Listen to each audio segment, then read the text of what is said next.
নমস্কার বন্ধুরা, এই মুহূর্তে রয়েছে রাজ্যের সমস্ত কৃষকদের জন্য বিরাট বড় সুখবর। আপনি যদি একজন কৃষক হয়ে থাকেন এবং পশ্চিমবঙ্গ সরকারের কৃষক বন্ধু প্রকল্পে নাম নথিভুক্ত করে রাখেন, তাহলে এই মুহূর্তে রয়েছে আপনার জন্য দুর্দান্ত সুসংবাদ। এই 2025 সালে কৃষক বন্ধু প্রকল্পের দ্বিতীয় কিস্তি অর্থাৎ রবি মরশুম টাকা কবে থেকে দেওয়া হবে সেই বিষয়ে কিন্তু সঠিক আপডেট, এছাড়াও কৃষি বিষয়ক কিছু তথ্য জানানো হয়েছে আজকের এই গুরুত্বপূর্ণ ভিডিওটির মাধ্যমে। তাই বন্ধুরা, ভিডিওটি সম্পূর্ণ দেখার জন্য অনুরোধ রইল।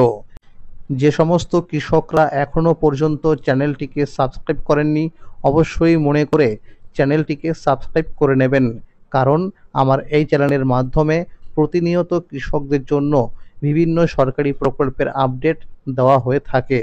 চলুন বন্ধুরা, এবার দেখে নেওয়া যাক কী বলা হয়েছে আজকের এই প্রতিবেদনে। কৃষক বন্ধু প্রকল্প পশ্চিমবঙ্গ সরকারের একটি অত্যন্ত মানবিক ও বাস্তবভিত্তিক উদ্যোগ, যার মূল লক্ষ্য রাজ্যের কৃষকদের আর্থিকভাবে সহায়তা করা এবং তাদের জীবনে স্থিতি ও নিরাপত্তা নিশ্চিত করা।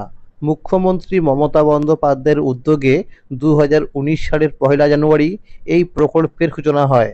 ধীরে ধীরে এটি বাংলার অসংখ্য চাষির জীবনে আশার আলো হয়ে উঠেছে। 2021 সালের 17 জুন থেকে চালু হয় এর আধুনিক সংস্করণ, কৃষক বন্ধু নতুন প্রকল্প। এই নতুন ব্যবস্থায় যেসব কৃষকের জমির পরিমাণ 1 একর বা তার বেশি, তারা বছরে সর্বোচ্চ 10,000 টাকা পর্যন্ত আর্থিক সহায়তা পান। আবার যাদের জমি 1 একরের কম, তাদের দেওয়া হয় বছরে 4,000 টাকা পর্যন্ত সহায়তা। এই অর্থ বছরে দুবার কৃষকদের হাতে পৌঁছে দেওয়া হয়, একবার খরিফ মরশুমে এপ্রিল থেকে সেপ্টেম্বর মাসের মধ্যে, আরেকবার রবি মরশুমে অক্টোবর থেকে মার্চ মাসের মধ্যে। এছাড়া যদি 18 থেকে 60 বছরের মধ্যে কোনো কৃষক দুর্ভাগ্যবশত মৃত্যুবরণ করেন, তবে তার পরিবারকে সরকার এককালীন 2 লক্ষ টাকার সহায়তা প্রদান করে। তাই কৃষক বন্ধু শুধুমাত্র একটি আর্থিক প্রকল্প নয়, এটি এক বন্ধুর মতো, যে প্রতিটি সুখ দুঃখের সময়ে কৃষকের পাশে থাকে, তাদের পরিশ্রমকে মর্যাদা দেয় এবং নতুন করে বাঁচার প্রেরণা যোগায়। কৃষক বন্ধু প্রকল্পের দ্বিতীয় কিস্তি রবি মরশুম টাকা দেবার সময় হলো অক্টোবর মাস থেকে শুরু করে পরের বছরের মার্চ মাস পর্যন্ত। এই সময়ের মধ্যে এবার কৃষকদের আর দ্বিতীয় কিস্তির টাকার জন্য দীর্ঘ সময় অপেক্ষা করতে হবে না। বিগত বছরগুলির দিকে লক্ষ্য করলে দেখা যায় 2021 সালে 8ই ডিসেম্বর, 2022 সালে 21শে ডিসেম্বর, 2023 সালে 12ই ডিসেম্বর এবং 2024 সালে 21শে নভেম্বর মাননীয় মুখ্যমন্ত্রী মমতা বন্দ্যোপাধ্যায় সাংবাদিক বৈঠকে ঘোষণা করে দিয়েছিল এবং 22শে নভেম্বর থেকে টাকা দেওয়া শুরু হয়েছিল। এই চলতি 2025 সালে এই প্রকল্পের প্রথম কিস্তির টাকা অর্থাৎ খরিফ মরশুম টাকা 29শে জুলাই থেকে দেওয়া শুরু হয়েছে। বিগত বছরগুলিতে দেখা গেছে কৃষক বন্ধু প্রকল্পের প্রথম কিস্তির টাকা 2023 সাল ছাড়া প্রতি বছরেই জুন মাসে দেওয়া হয়েছিল। 2023 সালে পঞ্চায়েত ভোট থাকার কারণে এপ্রিল মাসে দেওয়া হয়েছিল প্রথম কিস্তির টাকা। বিশ্বস্ত সূত্রে জানা গেছে এইবারের দ্বিতীয় কিস্তি অর্থাৎ রবি মরশুম টাকার জন্য কৃষকদের আর দীর্ঘ সময় অপেক্ষা করতে হবে না।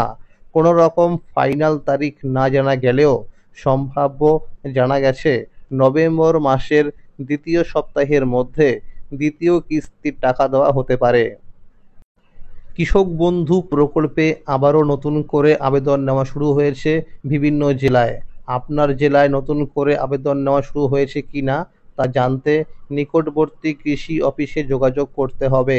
এই চলতি 2025 সালে কৃষক বন্ধু প্রকল্পের প্রথম কিস্তি অর্থাৎ খরিফ মরশুম টাকা 29শে জুলাই থেকে দেওয়া শুরু হয়েছে। বিভিন্ন সমীক্ষায় দেখা গেছে এখনো পর্যন্ত বহু জেলার অনেক কৃষকদের অ্যাকাউন্টে টাকা আসেনি। কৃষি অফিস থেকে জানানো হয়েছে যে সমস্ত কৃষকদের স্ট্যাটাসের ঘরে অ্যাকাউন্ট ভ্যালিড হওয়া সত্ত্বেও কিন্তু টাকা পায়নি এবং যারা উপযুক্ত ডকুমেন্টস নিয়ে কৃষি অফিসে ফর্ম জমা করেছে তাদের ডকুমেন্টসগুলো ভেরিফিকেশন করার পর যদি সব কিছু ঠিকঠাক থাকে তাহলে এই কৃষকদেরকে আবার টাকা দেওয়া হবে। সূত্র মারফত জানা গেছে এই চলতি অক্টোবর মাসের মধ্যে এই কৃষকদেরকে আবার প্রথম কিস্তি অর্থাৎ খরিফ মরশুম টাকা দেওয়া হবে। যে সমস্ত কৃষকরা টাকা পেয়ে গেছে তাদের স্ট্যাটাসের ঘরে ট্রানজ্যাকশন সাকসেস দেখাচ্ছে। অনেক কৃষকদের স্ট্যাটাসের ঘরে ডিলিট ফার্মার দেখাচ্ছে, আবার অনেকের স্ট্যাটাসের ঘরে ফাঁকা হয়ে রয়েছে এবং যারা এখনো টাকা পাননি তাদের অতি সত্বর উপযুক্ত ডকুমেন্টস নিয়ে নিকটবর্তী কৃষি অফিসে যোগাযোগ করতে হবে।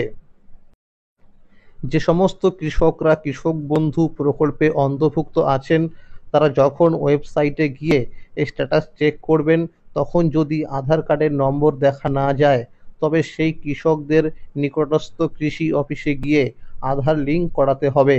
এছাড়াও কোনো কৃষক যদি নিজের মোবাইল নাম্বার বা ব্যাংকের অ্যাকাউন্টের নাম্বার পরিবর্তন করতে চান তাহলেও কৃষি অফিসে যোগাযোগ করতে হবে। সেখানে গেলে কৃষকদের একটি ফর্ম দেওয়া হবে, সেই ফর্মটিকে সঠিকভাবে পূরণ করে প্রয়োজনীয় কাগজপত্র সহ জমা দিতে হবে।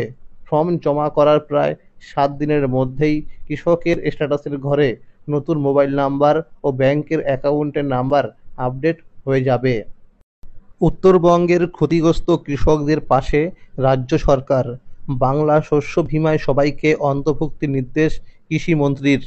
উত্তরবঙ্গের বিপর্যয়ে ক্ষতিগ্রস্ত কোনো কৃষকের নাম বাংলা শস্য বীমায় আওতা থেকে বাদ না যায় তা নিশ্চিত করতে কৃষিমন্ত্রী শোভনদেব চট্টোপাধ্যায় আধিকারিকদের নির্দেশ দিয়েছেন।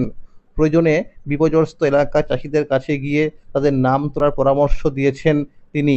উত্তরবঙ্গে অতি বৃষ্টিজনিত বিপর্যয়ে ক্ষতিগ্রস্ত জেলাগুলির মধ্যে রয়েছে দার্জিলিং, কালিম্পং, জলপাইগুড়ি, কোচবিহার, আলিপুরদুয়ার, উত্তর দিনাজপুর, দক্ষিণ দিনাজপুর ও মালদহ।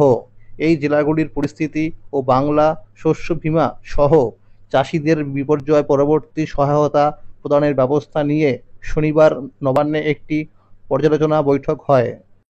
বৈঠকে উপস্থিত ছিলেন কৃষি ও পরিষদীয় বিষয়ক মন্ত্রী শোভনদেব চট্টোপাধ্যায়, কৃষি ও কৃষি বিপণন বিভাগের প্রধান সচিব ওঙ্কার সিং মিনা প্রমুখ।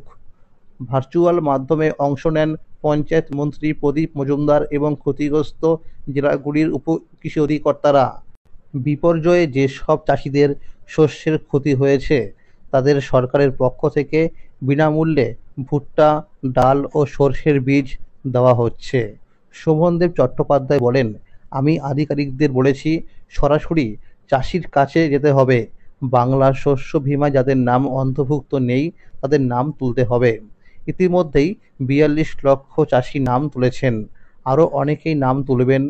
মুখ্যমন্ত্রী জানিয়ে দিয়েছেন কোনো ক্ষতিগ্রস্ত কৃষক যেন বঞ্চিত না হন তা নিশ্চিত করতে হবে। পাশাপাশি তিনি আরও জানান নদীর চরে যারা চাষ করেন তাদেরও সাহায্য করা হবে। তো বন্ধুরা, আজকের এই ছিল আপডেট। কৃষক বন্ধু প্রকল্প সহ সরকারি বিভিন্ন প্রকল্পের আপডেট সবার আগে পেতে হলে চ্যানেলটিকে এক্ষুনি মনে করে সাবস্ক্রাইব করে নিন এবং সকল বন্ধুদের কাছে শেয়ার করে দিন যাতে সবাই এই আপডেটগুলো পেয়ে যায়। আর যদি এই ভিডিওটি ভালো লাগে অবশ্যই একটি লাইক করে দেবেন। ভালো থাকবেন, সুস্থ থাকবেন, ধন্যবাদ।